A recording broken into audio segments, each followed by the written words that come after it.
नमस्कार, one India Hindi में आपका स्वागत है और मैं हूं आपके साथ विवेक। यूपी विधानसभा चुनाव में इस बार सपा और आरएलडी गठबंधन ने पूरी ताकत झोंक दी है। अखिलेश और जयंत लगातार बीजेपी पर हमलावर हैं और जनता से बड़े बड़े वादे कर रहे हैं।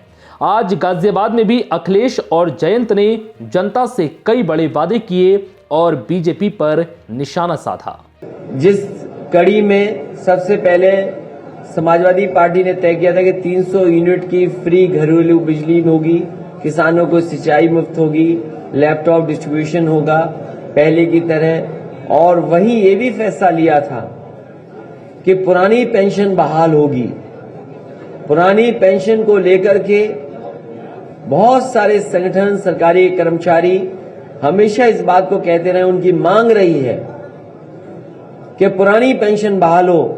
समाजवादी पार्टी ने और आरएलडी ने और गठबंधन और समाजवादी पार्टी ने माना है कि सरकार बनने पर पुरानी पेंशन बहाल होगी। उसी कड़ी में समाजवादी कैंटीन एवं किराना स्टोर स्थापित किए जाएंगे, जहां गरीब श्रमिकों, राजगीरों, बेघरों को सब्सिडाइज दरों पर राशन एवं अन्य जरूरी वस्तुएं मिल सकेंगी।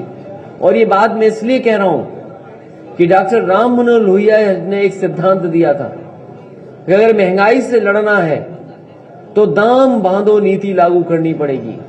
अगर दाम बांधो नीति हम लागू कर पाएंगे तो बहुत सारे गरीब और जो रोजगार पर निर्भर करते हैं उन्हें हम सब्सिडाइज या दाम बंधी हुई चीजों को उपलब्ध करा पाएंगे। इन कैंटीनों में 10 रुपए में समाजवादी थाली की व्यवस्था की जाएगी। इस योजना का लक्ष्य है राज्य से भूख की समस्या को मिटाना। पहले कुछ जगह पर शुरू हुई थी, जिस योजना को बंद किया भारतीय जनता पार्टी ने।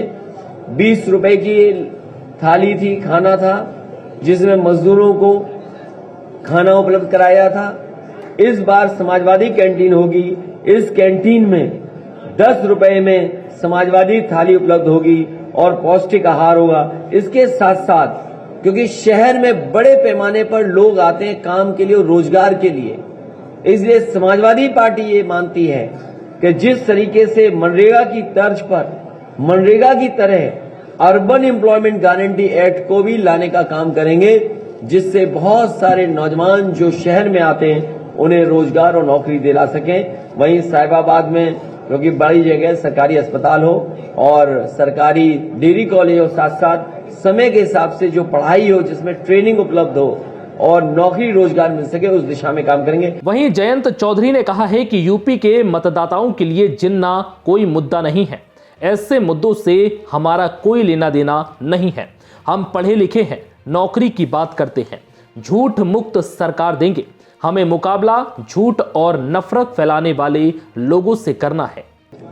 मैं आप सबके माध्यम से देश तक ये संदेश देना चाहता हूं। आज 29 जनवरी है और जो बीती रात है 28 जनवरी की रात, जो एक साल पहले यहीं से कुछ दूर गाजीपुर बॉर्डर पे जो कुछ भी किसानों ने देखा और सहन किया,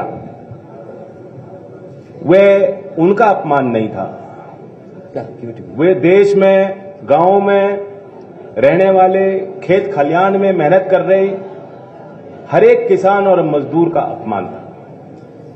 हमें उस अहंकार को चूर करना, और वो पीड़ा, वह दर्द आज भी जिंदा है।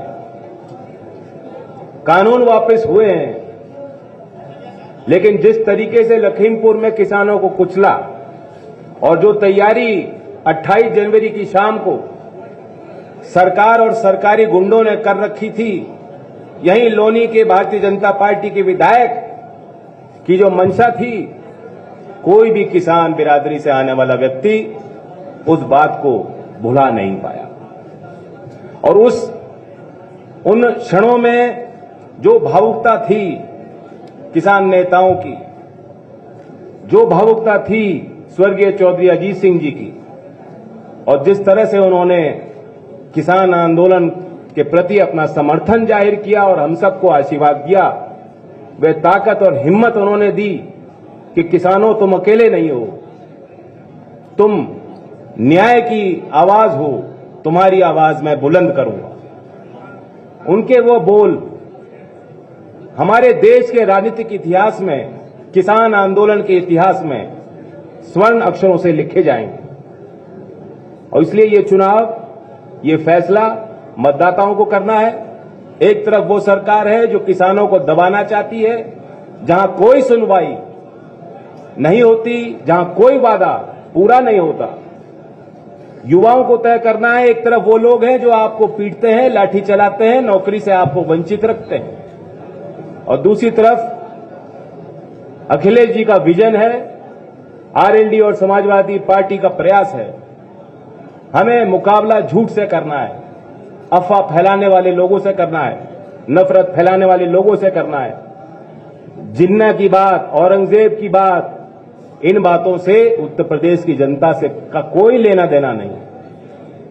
हम नौकरी और विकास की भाषा बोलने वाले लोग हैं, पढ़े लिखे लोग हैं, तरक्की चाहते हैं, तरक्की की भाषा बोलेंगे। वहीं अब देखना होगा कि क्या ये चुनावी वादे सपा आरएलडी के गठबंधन को जीत दिला पाएंगे या एक बार फिर बीजेपी सत्ता में आने में कामयाब हो जाएगी। फिलहाल इस वीडियो में इतना ही। नमस्कार।